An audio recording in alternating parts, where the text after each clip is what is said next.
Imagine standing before the Great Pyramid of Giza, its shadow swallowing the desert sand, and realizing everything you've been taught about it might be a lie.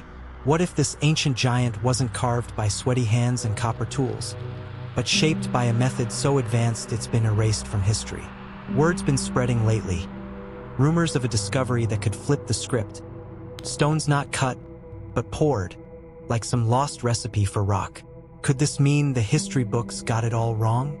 Today, we're diving headfirst into the shadows of Giza, chasing questions that twist the mind. How does a monument align with the stars like it's a cosmic compass? What are these weird coins locked inside its blocks? Did a flood bury secrets we're not supposed to find? And who or what might be hiding the full story? If you've ever wondered what's really out there, this is for you. Stick around, because this ride might just shake up everything you think you know. Let's peel back the veil together. First, let's talk about the pyramid itself. This thing's a beast. Over 2 million stone blocks, some tipping the scales at 70 tons, stacked into a shape that stood for thousands of years, or maybe way longer. Its base covers 13 acres, and its sides are aligned to true north with an accuracy that's off by just a fraction of a degree.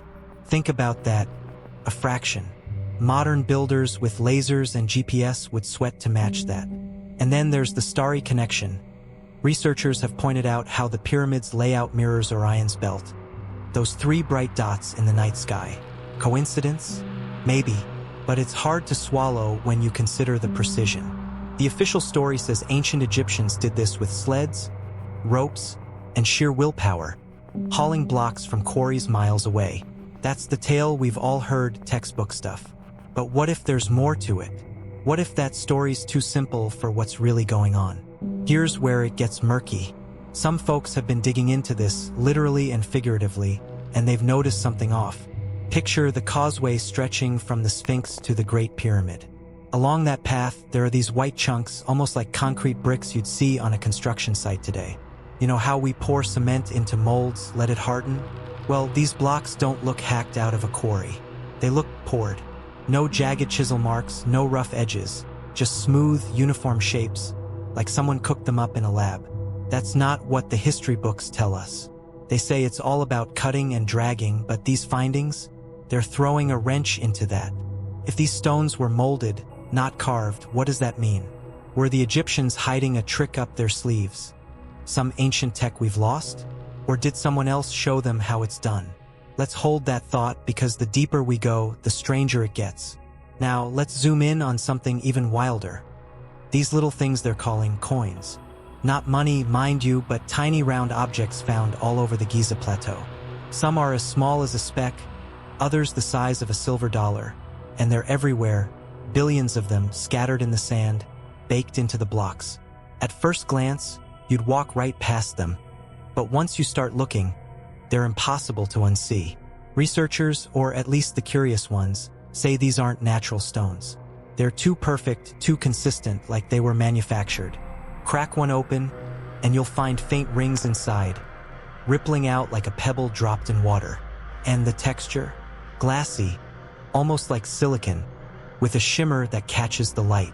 No carbon in them either, so our usual dating tricks don't work. These coins are packed into the pyramid's blocks, acting like the aggregate in modern concrete, the stuff that holds it all together. But here's the kicker. They come in sizes almost like they were sorted on purpose. 7 distinct groups, from microscopic to coin-sized. The big ones, exclusive to the Great Pyramid. The smaller ones pop up in the mastabas, those flat-topped tombs dotting the plateau. Even around the wind-worn hieroglyphs, you'll find the tiniest specks sifting out. It's like someone had a system, a recipe. Imagine that. An ancient assembly line churning out these coins, mixing them into a mortar we can't replicate. Who figured this out? How do you make something so precise and then just let it fade into the desert? Was this a trade secret of the Egyptians, or a gift from somewhere else? Some whisper it's evidence of a technology we've forgotten, maybe even one tied to the stars the pyramid points to. Others say it's nothing, just geology playing tricks. What do you think? Because this rabbit hole's about to get a lot deeper. Let's pivot to something that'll make your skin crawl, water. What if the Giza Plateau wasn't always this dusty wasteland? What if it was underwater, swamped by a flood so massive it rewrote the rules? Sounds out there, but the clues are piling up. Take the Sphinx. Its base is scarred with weathering that looks like water chewed it up, not just wind. Same goes for the second pyramid's hill. Faint tidal marks etched into the stone. And then there are the seashells. Yep, seashells clinging to blocks across the plateau like they washed up there. How does a desert end up with ocean leftovers? It's not just Giza either. Out in the Fayum Depression, west of the pyramids, there's a stretch of sand littered with whale bones. Fossils dated to 40, maybe 45 million years ago. Whales in Egypt's backyard. That's a sign water once ruled this place, locking those creatures in before it drained away. Now let's stretch this out. If Giza was submerged, say 200 feet deep with shells growing on its stones, then whatever built the pyramids had to be there before the flood hit. The mud bricks on top, the ones the Egyptians slapped down later, those have straw, shells, carbon, stuff we can date to a few thousand years. But those coins in the blocks? No carbon, no timeline. They're ghosts mocking our clocks. Some researchers, independent ones not tied to the official line, say this points to a deluge, maybe tied to a global event. Think Noah's flood or something bigger. Iridium layers from a cosmic crash, dinosaurs wiped out, a firmament collapsing into endless rain. Far-fetched? Sure. But when you see those coins spilling out, those shells whispering of water, it's hard not to wonder. Could the pyramids be millions of years old? Could they predate everything we've been told? Let's linger on that flood idea. Picture it. Water surging over Giza, drowning the plateau, then slowly creeping back. The Nile's got slush marks on both sides, stretching up to Abydos, proof of a massive swell. Some say it's recent, a few thousand years. Others point to those whale fossils and say millions. If the pyramids stood before that water came, who built them? Humans with ropes? Or something that didn't blink at a flood? The official story pegs Giza at 5,000 years, maybe 10,000 if you push it. But what if it's way older? What if that flood washed away a truth we're not supposed to dig up? Those seashells, they're still there, even if someone's tried to smash them quiet. What are they hiding? A lost age? A lost builder? Let's keep chasing this, because the sand's got one more secret to spill. Here's where it gets shadowy. What's under the plateau? Word is, Giza's not just about what's above ground, it's the tunnels, the chambers, the stuff they don't put on postcards. Locals talk about corridors snaking beneath the pyramids, carved with a precision that doesn't fit the ancient chisel. Narrative. One tale stands out. A 25-foot boat made of basalt, tucked in a huge room underground. Not a tourist prop, just a find that slipped through the cracks. Why is that not plastered everywhere? Why is it hushed up? Then there's the layout.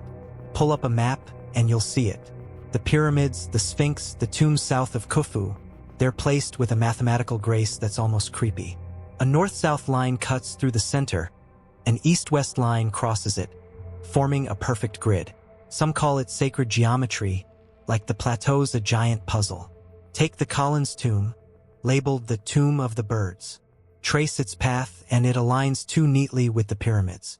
Years back, when they cleared the sand, they found long corridors stretching out, blocked off now naturally. Who closed them up? And what's on the other side? There's this vibe like the full story's being held back. Artifacts go missing, zones get roped off, and the official line stays vague. Some say it's just red tape. Others wonder if it's deliberate, if there's something down there tied to those poured blocks, those coins, that flood. Overlay a Fibonacci spiral on Giza, and it curls through the southern cemetery, hitting key spots like it was planned. Too perfect, right? What if this place is a map to something hidden, a technology, a history, maybe even a visitor we're not supposed to name? Who's keeping it quiet, and what are they scared we'll find? Let's pull it all together now. The Great Pyramid looms with a precision that defies logic. Aligned to the stars, built with blocks that might have been poured, not cut. Those coins hint at a tech we can't explain, scattered across a plateau that might have drowned under a forgotten flood. Shells and fossils push the timeline back, way back, while tunnels and tombs tease a cover-up we can't quite prove. What's the real story? Is this just human genius stretched to its limit? or a footprint from something beyond us? The questions stack up like those ancient stones, and the answers, they're still out there, locked in the sand. What if Giza's not a monument but a warning or a signal meant for someone or something to find? This is where you step in. If this dive into the unknowns got your gears turning, smash that subscribe button. We've got more mysteries to crack. Drop a comment. What do you think's buried under Giza? Alien tech? A lost civilization? Share this with a friend who thrives on the unexplained. The truth's hiding out there, and we're not stopping until we chase it down.